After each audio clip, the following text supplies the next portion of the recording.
Holly, we've got one of your favorite guests lined up this morning. You know that, don't you? Yes, I'm so excited.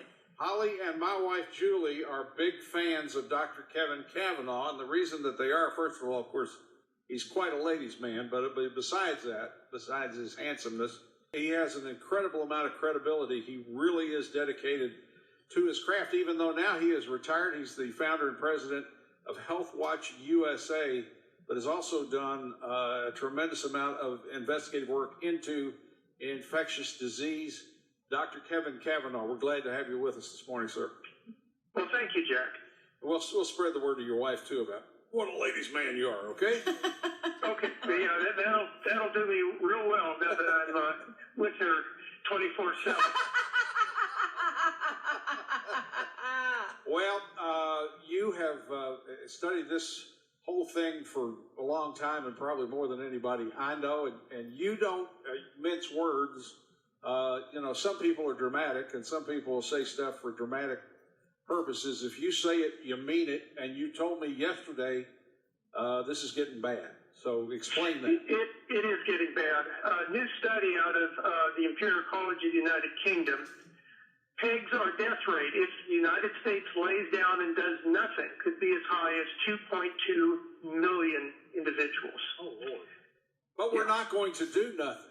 That's correct. We are not going to do nothing, but that is the importance of social distancing. And I cannot stress that more. New data, which is coming out and being reported, is showing that asymptomatic spread may be a major driver of this epidemic. And so it is important for everybody to stay away from others if you can, at least 6 feet, even more if you can.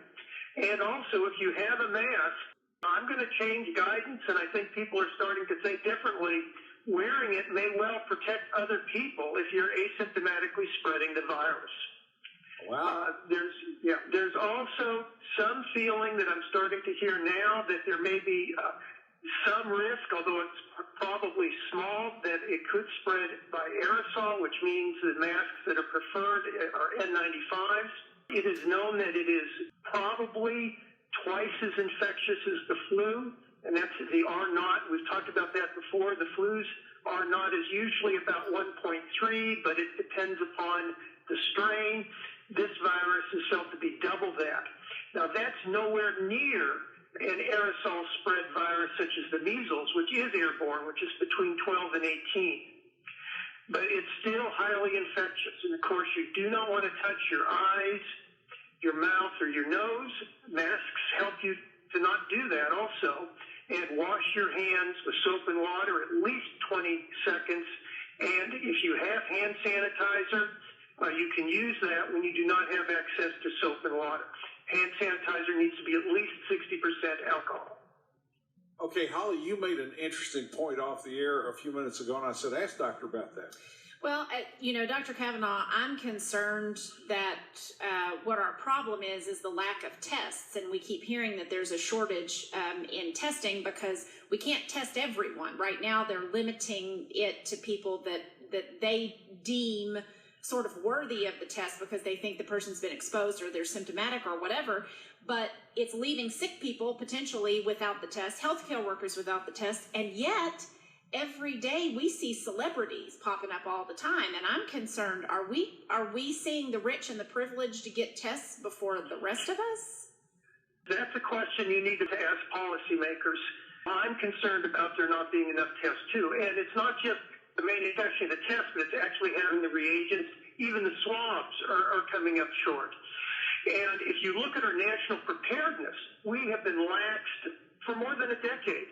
We do not have enough N95 masks. For example, in our strategic national stockpile in 2009, 85 million N95, that's viral filtering masks, what do they look were like? used and taken out of the strategic stockpile. And we haven't replenished them. What do they look like? What are you saying, M95? N95. Okay, what do they look like? Well, they are more fitting to your face. Okay. And, Jack, I hate to say this, but they don't work well if you have a beard. Yeah, you said that, yeah. And they'll usually have a little metal thing on the top of it that will grasp around your nose to make a better seal. Okay. So you have to have a good fit, a good seal, and a good mask. and they are in extremely short supply. Right now, in the National Strategic Stockpile, they only have 12 million. Haven't been replenished in over a decade. There's another 5 million that are out of date. The situation with ventilators is just as bad. When you look at hospital beds, we have fewer hospital beds than Italy. And in fact, between 2015 and 2016 is the last reporting date, the hospital bed number actually went down. How did we end up like this, Dr. Kavanagh? Do you know? Well, through neglecting our infectious disease infrastructure. You know, and I've been on this show for a long time, over a decade, talking about how we're not screening for infectious disease, we don't have nationalized reporting, we don't have nationalized testing. We were never set up for this. What we had was a very piecemeal, decentralized system. And we've let our PPEs, that's personal protective equipment, and our N95 mask supply dwindle. We're dependent on overseas, China, for production. And of course, they're using that themselves. These, you know, in short supply, we are headed for a really significant problem. Everybody needs to try to flatten the curve, delay the epidemic, so we give our healthcare system time to catch up. There's no question about that. I don't know if you can delay getting infected. Yeah. Everybody may at some point become infected. If not this year, maybe next year. But we need to let our healthcare system catch up. We need to give time to get a vaccine made. I saw a headline this morning. When I pick up my phone in the morning after I charge it overnight, there's like 3 headlines. It's the first thing I see in the morning. And one of the headlines, and I didn't have a chance to follow up on it, but one of the headlines was the rate in China is down very, very low, but now they fear a second wave. Do you know anything about that?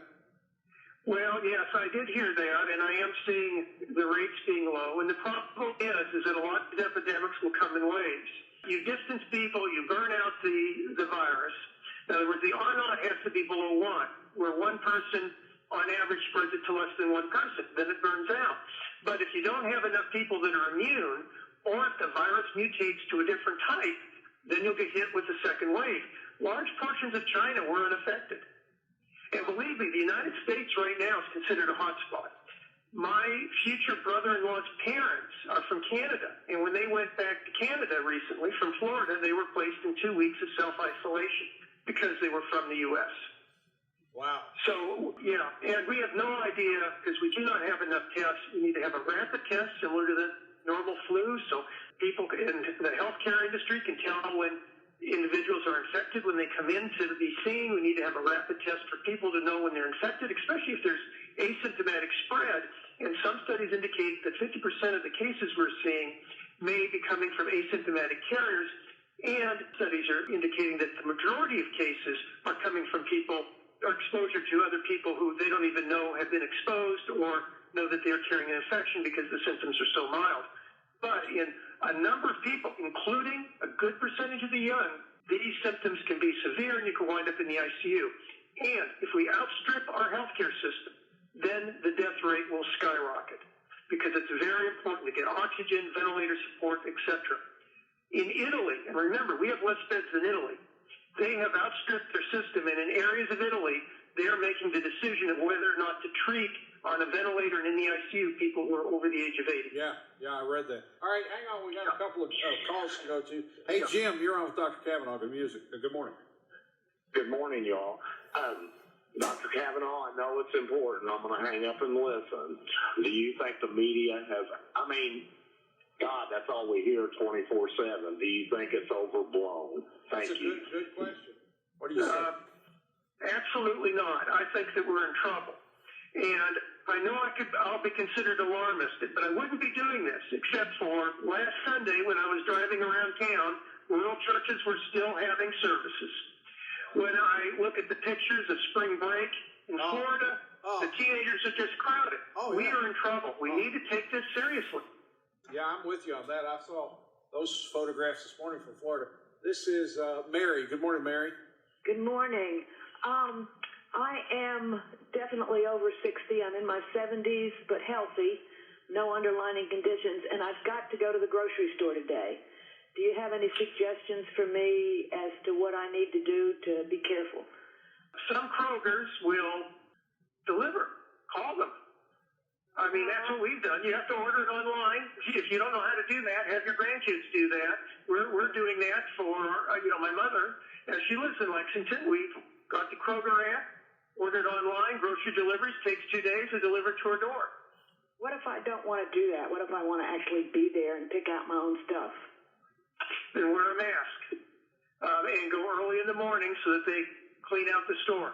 There, not clean out the store, but disinfect the store. There are a few stores locally, and I don't know that Kroger is one of them. I know Whole Foods and Good Foods both are dedicating an hour in the morning before they open to the general public. Kroger is too. Kroger is too. You could get online and look and see what those stores are and find out so that you can go. They only opened it to 60 and older for an hour and allow you to get in and have minimal contact. The groceries have the potential of being able to carry the virus if you pick something up when someone sneezed on it just before you, etc. And the longer and later in the day, the more likely that is to happen. So go early in the morning. Jack, Pattie, Holly Brady, Dr. Kevin Kavanagh is our guest. We have people on hold. We got a whole bunch of texts. Oh, we wish we had tests. Yeah, we have a bunch of texts. Anyway, regardless, I'm going to go through some of these texts really quickly, okay. Doctor. I do not breathe through my mouth. Why, without any symptoms, should I wear a mouth mask? Seems to me that is ridiculous. The mask also needs to cover your nose. That's key, not just your mouth. Not just your mouth. And it has to be tight-fitting. Okay. And preferably it has N95 stamped on it. N95. All right. N95. Fox News. And N99, that's even better. But those can't find those. Fox News said China is using malaria meds to fight the virus. Said it's looking promising. That's from Les. Do you know anything about it? Do not know anything about it. I know that they are using a lot of different medications trying to find something that works. There's a lot of research. The medical community I have never seen in such a hurry to get something done, but there's a lot of sharing of information and a lot of confusion, even within medicine. I mean, these are not going through the standard 1 to 2 year peer-reviewed process and checking everything. So you've got to be careful of just picking up one source and running with it. You're going to hear a lot of things change as far as recommendations. Somebody's asked, where can we get the masks? Right now, that's a tough one. Last night, and this was on CNN, they had a hospital group out of Washington. They were actually planning on posting on a website, I believe it was Provident, on a website on how people can make their own. But at this point, social distancing is the best way to go. And unfortunately, we do not have enough masks. We need to have enough masks for all of our healthcare workers. And on top of that, we need to have for the public. One of the large hospital systems in the Northeast, I heard from the Nurses Association, just had a large pallet of masks stolen. And they're in a huge problem. So that's one of the problems. These things are very valuable. And, luckily we have a very few that are, although they're markedly out of date. And so I don't even know if they're good, but it's better than nothing. So I don't have an up-to-date one either. All right, let's go back to the phones. This is Joe. Dr. Kavanagh, now I'm over 62, and I've had my share of health problems, but I have to take opioids, and I've been on them for probably roughly 20 years. And the problem I'm having that nobody in the government wants to listen to, for me here next week to go pick up my prescription, by the time that I get it filled, that prescription and me picking up my medicine, I'm going to have to touch something that 5 different people's touch. And it seems like the state doesn't care about the opioid users, that they can suspend this for a while and do electronically like they used to do. I just wanted I would be very concerned, obviously, if your medicines aren't available, but I can tell you that it's not just happening for opioids. People are having problems just getting medicines in general. I know Levaquist on one of my relatives were only going to be filled for a 5-day supply because they didn't have that. And this goes back to our talks with Rosemary Gibson. They're made in China. All the precursors, they're not there. Yeah. My concern wasn't getting the medication, is having to come in contact with 5 different people to get my medication. I have to go to the doctor's office, and pick up the script. 3 people's tested by then I have to take the pharmacist, hand it to the pharmacist. Then I go to my car, wait till it's ready, and go back in and pick it up, and then see I'm come in contact. You should be able to. You should request that your doctor would phone in the prescription to the pharmacist, and you go up in the drive-through to pick up the bag. That's what I was hoping you would say, so I'm on contact. Yeah, I mean that's very easy to take care of, and certainly in this time. Well, certainly in this time of emergency, they need to make exceptions. If you're opioid dependent, it's very hard to get off of it. I mean, that's a different category than if you've got chronic pain and haven't been treated. But if you've been on opioids for a long time, it's hard to get off of them. So it is a problem. Years. It is a problem. Joe, I appreciate a lot of things that need to change. Well, I wanted to ask Dr. Kavanagh, how does he think that Dr. Fauci and Dr. Birx are doing with how they're handling things? Well, I think there needs to be more both consistent messaging, and I also believe that we need to have more requirements and mandates rather than suggestions. We need to have a uniform strategy across the United States. And I also feel the CDC, who were the earliest ones to ring the warning bell and stating we would have life disruption and how bad this is and how we have to prepare, and who've been the ones that over the decades have been risking their lives confronting these epidemics, need to be at that podium in the microphone. I think that is a problem. If you notice, they've been absent. So we need to have complete engagement with our federal government. We need to have complete cooperation with the states, and we need to have a uniform national policy. And these strategies of social distancing need to be put in place across the board, because if the virus comes to your community and then you implement them, they're not going to be as effective. So they shouldn't be implemented in a piecemeal fashion. So I do think we've got a ways to go. The implementation, I think, of the National Defense Act, which I can't remember the exact name, but to require manufacturers to start producing some of the equipment, including ventilators and PPEs, is extremely good. But even at that, we are short on staffing. So in other words, we have been running lean nursing, and we need to get more nurses, and we need to get them quickly. And this may be mobilizing retired nurses, shifting nurses from other hospitals that aren't treating viral patients. We may need to curtail a number of services. Of course, we've already done this with elective surgeries, but there may have to be others. And it needs to be a coordinated effort trying to supplement the staff, because we've also been running our healthcare system not only on a very lean supply chain, but also on lean staffing. So we've got a lot of catch-up to do, which is why delaying the epidemic is so important, and why we call that flattening the curve. Please do social isolation. Let's try not to spread this virus.